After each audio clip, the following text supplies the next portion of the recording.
My dear Africans, wherever you are, on the continent or in the diaspora, I have a question for you. Who taught you to doubt the stories and skills your elders carried like treasure? Who told you that your grandmother's knowledge of herbs was guesswork, yet paid billions to pharmaceutical companies now isolating the same compounds from the very plants she used? Why do we trust maps that made Africa look small and history books that skipped empires like Kush, Oyo, Benin, and Songhai? Who convinced you that to be educated meant knowing Shakespeare, Plato, and Aristotle, but nothing of Shaka Zulu, Queen Nzinga, or the philosophies of Kemet? Why do we memorize the French Revolution, but forget the Haitian one? The successful slave revolt in history, led by Africans who understood freedom like gospel. Who taught us to celebrate English fluency while mocking our own tongues? Even as linguists today study Bantu languages for their complexity, tonal structure, and memory systems. Why are our indigenous governance systems, consensus-based, elder-led, communal, dismissed as tribal, but corporate hierarchies celebrated as organized? Who decided that your gods were myths but Zeus deserved a museum? Why do we praise Western theories of emotional intelligence but ignore that our communities taught us Ubuntu? I am because we are, and who benefits when we forget that truth? Who profits when we doubt our inheritance? And most of all, why must we wait for validation from the descendants of our colonizers to believe that what we know is also right? And finally, will you keep repeating their stories or begin to tell your own? Because every time you reclaim a name, speak a proverb, plant a seed, or teach your child what your grandmother knew, you are refusing erasure. You are restoring truth. Share this with an African. Hit the follow button because we're not done telling the real stories of the motherland. This is just the beginning. Why did Africa choose to believe everything their masters tell them? That is what have been keeping Africa in where they is. Because Africa have rejected everything that Africa have as a continent, only to believe in what their master tell them. What makes you believe that that thing that your master told you is truth? Because they have shaping your mind, giving you religion and democracy, which is a government, which they control. You abandon everything that Africa have as a continent. You reject everything that Africa have as a continent. You downgrade everything that Africa have as a continent and make them inferiority, like they are not original. Come by yourself as African man, originalize everything that your master bring to your continent. To the extent the Christianity then give you, if you pray and you did not pray to English language, it will be like the prayers, God did not hear it.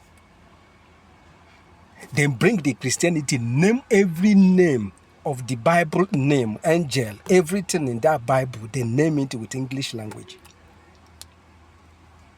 Name, even after you pray in Africa, if you don't put it amen, it will be like the prayer did not work.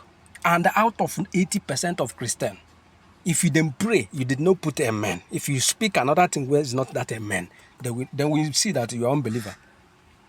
Who told you that at that time Jesus then said that Jesus come? Who told you that then speak English? Who told you that Jesus speak English? Who told you that after the prayer, the answer, the Pharisees and the Sadducees answered is amen? Who told you that? Your master. They make you now reject whatever you have as an African man. And whatever you have is what then come and take and rename it and bring it back to you. And you accept it with what they want you to call it as an African man. When are we going to wake up and think like Captain Ibrahim Traore? When are we going to think and begin to make use of our number 6 like people that have brain in Africa? When are we going to wake up to reclaim our position as a human being in this our planet Africa? Because they have brainwashed us to the extent that even our mother's language, we can't speak it anymore because of what our master told us. In a family, Many families, there's a people that don't speak their mother dialect or their father dialect. Why? Because you teach them to love what does not matter.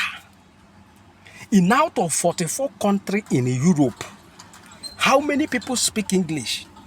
It's only 16 or 17 speak English, learn English, not that they are English speaking country. And those 15 or 16, I'm telling you now, out of 20, after 44, the English, you will find 100 people and it can be only 10 understand the English. Because it is not they don't have nothing to do with it. It is not wisdom. It is not the English will make them be whom they are. But in Africa, we see people that speak that English and French language like Messiah. If you don't speak them, you are you know you don't want to exist. That is Africa mentality. When are we going to reshape our thinking and deposit back what we have to our own sense? We need it if we want to succeed. We need it if we want to possess our possession. We need it if we really want to be included in this planet that we come. We cannot unless we start being follow. We cannot unless we stop learning what is not necessary.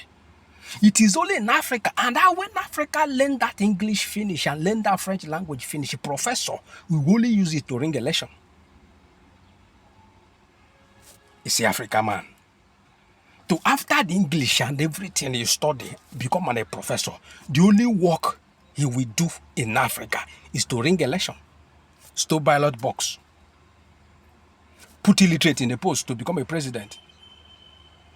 So why are we following ourselves? Why are we focusing where there's no focus? Why are we facing bush and naming it road? Why are we refused to understand? Why did we refuse to think like a human being? If we don't return back to our root, our master will never respect us. Because they know that we don't have focus. Because how we think and how we behave. Now they have using debt and everything after the colonization ended, then independence come. They use debt to recolonize every African continent. They use debt to recolonize and begin to dig every of African resources because of enough debt Africa have borrowed. Borrowing the money, then take from your place.